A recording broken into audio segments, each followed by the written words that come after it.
Hello everyone, welcome back to the YouTube channel Dr. Alam Services. I am Mohammad Awais Alam, third year MBBS student at government medical college Fatehpur. तो अभी इस video में बात करने वाला हूँ बहुत ही इंपॉर्टेंट अपडेट के बारे में, जो कि अभी कुछ देर पहले आया है यूपी नीट राउंड 2 के काउंसलिंग से रिलेटेड। तो जो टाइमलाइन है वो ऑलरेडी आ चुका है, यहाँ पर आपके सामने मौजूद है। आप वेबसाइट से जाकर भी डाउनलोड कर सकते हैं, बाकी सेम टेलीग्राम ग्रुप से भी मिल जाएगा, जिसका डिस्क्रिप्शन में ग्रुप में लिंक दिया हुआ है, वहाँ से जाकर आप देख सकते हैं। उसके साथ ही ये भी देखेंगे क्या अपडेट है नए कॉलेजेस के आने का और सीट्स का।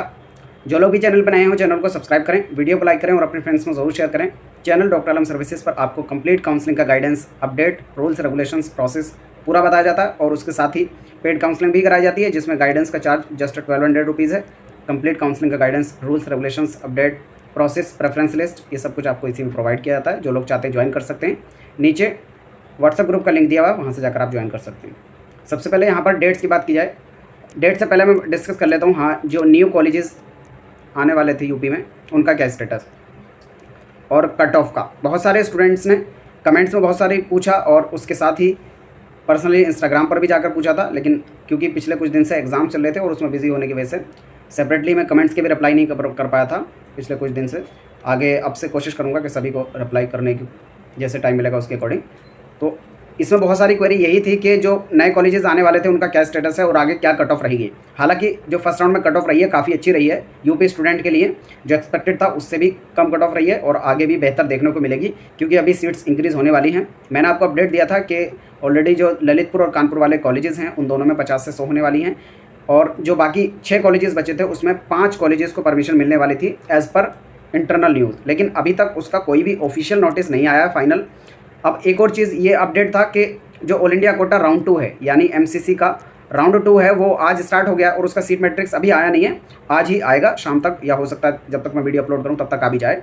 तो उसमें जो है ये क्लियर हो जाएगा कि अभी तक जो यूपी वाले न्यू कॉलेजेस आने थे वो आए हैं कि नहीं, क्योंकि उसमें कॉलेज वाइज सीट्स दी रखी होंगी। अगर कॉलेज ऐड हुआ होगा तो वहाँ पर दिख रहा होगा, क्योंकि अभी सेपरेटली यूपी की तरफ से कोई भी नोटिफिकेशन नहीं आया है कि इन कॉलेजेस को परमिशन मिल गई है या इतनी सीट्स इंक्रीज़ हुई हैं। इसका हो सकता है अगले 1-2 दिन के अंदर अंदर अपडेट आ जाए। जैसे ही वो अपडेट आएगा कितनी सीट्स बढ़ी हैं उसके बाद ही हम एनालाइज करके फाइनल कट ऑफ बताएंगे कि क्या कट ऑफ रह सकती है, क्योंकि अभी हम बिल्कुल हवा में कुछ भी नहीं कह सकते जब तक हमारे पास कोई ऑथेंटिक सोर्स ना हो, इसलिए वो वीडियो नहीं बनाई। बहुत सारे स्टूडेंट पूछ रहे थे कि एक्सपेक्टेड कट ऑफ की वीडियो बना दीजिए बेस्ड ऑन फर्स्ट राउंड के रिजल्ट। तो अभी उसका वेट कर रहे हैं, फाइनल एक हमारे पास अपडेट आ जाए कितनी सीट्स हो गई हैं, उसके बेस पर जो है बना देंगे। ठीक है, तो उसका अपडेट आपको इसी चैनल पर मिल जाएगा, सब लोग चैनल के साथ जुड़ जाएँ। अगर सेकेंड राउंड की बात करें तो सेकेंड राउंड में वो स्टूडेंट जिन्होंने पहले पार्टिसिपेट नहीं किया था उनको सिर्फ रजिस्ट्रेशन करना है। रजिस्ट्रेशन और डॉक्यूमेंट अपलोड करने की जो डेट है 9 से 13 सितंबर के बीच में। बहुत सारे स्टूडेंट ऐसे थे फर्स्ट राउंड में उन्होंने रजिस्ट्रेशन कर दिया था और फीस पेमेंट सिर्फ रजिस्ट्रेशन वाला किया था, चॉइस फिलिंग वाला नहीं किया था, या फिर उनके डॉक्यूमेंट नहीं वेरीफाई हो पाए थे, इस वजह से वो चॉइस फिलिंग नहीं कर पाए होंगे। तो उन सभी स्टूडेंट के लिए ये मौका है, अगर वो पहले नहीं कर पाए थे तो अभी दोबारा से डॉक्यूमेंट अपलोड करते हैं, डॉक्यूमेंट भी अपलोड हो जाएंगे, और अभी फिर से अगर फीस जमा नहीं की थी तो फीस भी जमा कर सकते हैं। यही टाइम पीरियड है। कुछ ऐसे स्टूडेंट होंगे जिन्होंने पहले रजिस्ट्रेशन भी नहीं किया होगा तो वो रजिस्ट्रेशन भी कर सकते हैं। जो पहले राउंड में पार्टिसिपेट कर चुके हैं यानी रजिस्ट्रेशन वगैरह पूरा कर लीजिए थे, सेकेंड राउंड में उनमें सिर्फ और सिर्फ चॉइस फिलिंग करनी होगी। चॉइस फिलिंग की जो डेट है ऑनलाइन वो है 14 से 18 सितंबर के बीच में। इस टाइम पीरियड पर उनको करना है, यानी जो पहले ही एडमिशन ले चुके हैं या फर्स्ट राउंड में काउंसलिंग कर चुके हैं, कॉलेज नहीं मिला है, तो उनको सिर्फ और सिर्फ चॉइस फिलिंग करनी है 14 से 18 सितंबर। तब तक आपको कुछ भी नहीं करना है। और बाकी जो स्टूडेंट है वो अपना रजिस्ट्रेशन 9 सितंबर से 13 सितंबर के बीच में कर सकते हैं। रजिस्ट्रेशन का लाइव स्टेप बाय स्टेप पूरा प्रोसेस मैंने बताया था, उस वीडियो का लिंक नीचे डिस्क्रिप्शन में दे दूँगा, वहाँ से जाकर आप देख लेना। ऑलरेडी उस पर 17,000 प्लस व्यूज़ हैं, काफ़ी स्टूडेंट ने उसको देखा भी होगा। जिन्होंने रजिस्ट्रेशन नहीं किया था उसको देखकर कर सकते हैं। और आप अपना सिक्योरिटी अमाउंट और जो रजिस्ट्रेशन फीस है उसको जरूर पे कर दें, बिना उसके रजिस्ट्रेशन कंप्लीट नहीं होगा, चॉइस फिलिंग नहीं कर पाएंगे। ठीक है, फिर उसके बाद जो आपकी मेरिट लिस्ट है वो 14 सितंबर को ही आ जाएगी, और अलॉटमेंट का जो रिजल्ट है 19 सितंबर को आ जाएगा, और डाउनलोड जो आप अपना एडमिशन लेटर करेंगे 20 से 25 सितंबर के बीच में करेंगे। ठीक है, फिर यहाँ पर पूरा जो रूल्स रेगुलेशंस थे उनको फिर से इन्होंने दोहराया है। क्या क्या है मैं एक बार आपको पढ़ के बता देता हूँ। The candidate should assess the eligibility themselves, यानी आप अगर एलिजिबल हों तभी पार्टिसिपेट करें। और ऑलरेडी जो रूल्स रेगुलेशन बता दिए थे। यूपी के काउंसलिंग के जो रूल्स थे उसमें मैंने ऑलरेडी बता दिया था, डिटेल में वीडियो बनाया था, अगर आपने वो वीडियो नहीं देखी उसको भी देख सकते हैं। राउंड वाइज पूरे रूल्स ओवरऑल मैं मोटा मोटा आपको बता देता हूँ कि फर्स्ट राउंड में फ्री एग्जिट था और ये पहली बार ऐसा हुआ था यूपी में फ्री एग्जिट। सेकंड राउंड में आपके पास फ्री एग्जिट नहीं है, तो जो लोग भी काउंसलिंग कर रहे हैं एकदम अवेयर हो जाना। जो भी कॉलेज लेना चाहो सिर्फ उसी को डालना, गवर्नमेंट हो चाहे प्राइवेट हो, अदरवाइज आपकी सिक्योरिटी चली जाएगी। सिक्योरिटी अमाउंट आपको पता है ऑलरेडी। गवर्नमेंट के लिए ट्राई कर रहे हैं तो आपको 30,000 लगेगा, ऑनलाइन जमा करना है। प्राइवेट MBBS के लिए कर रहे हैं तो जमा करना पड़ेगा, और BDS के लिए प्राइवेट कर रहे हैं तो 1 लाख रुपये जमा करना पड़ेगा। बाकी अगर प्राइवेट की फ़ीस जमा कर रहे हैं आप, फॉर एग्जांपल MBBS के लिए 2 लाख वाली, तो इसमें आप गवर्नमेंट और प्राइवेट दोनों को चूज़ कर सकते हैं अगर आप यूपी के रहने वाले हैं तो। और रजिस्ट्रेशन का जो अमाउंट है वो 2000 है, सबके लिए सेम है, कैटेगरी वाइज कोई भी यहाँ पर चेंज नहीं है।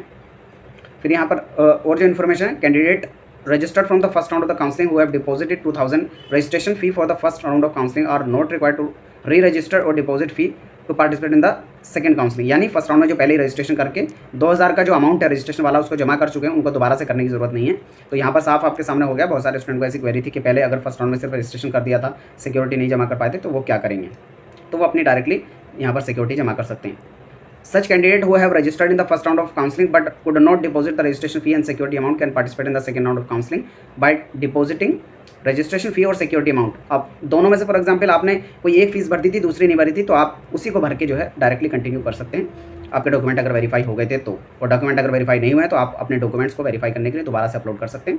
द कैंडिडेट हुआ participating the second round of counselling have not registered, उनको दोबारा से पूरा अपना फॉर्म भरना पड़ेगा, मतलब जिन्होंने अभी तक रजिस्ट्रेशन नहीं किया था उसके लिए अमाउंट इन्होंने बता दिया है 2000 रजिस्ट्रेशन, और बाकी जो काउंसलिंग चार्ज था सेम जैसा पहले था, उसमें कोई भी चेंज यहाँ पर देखने को नहीं मिलेगा।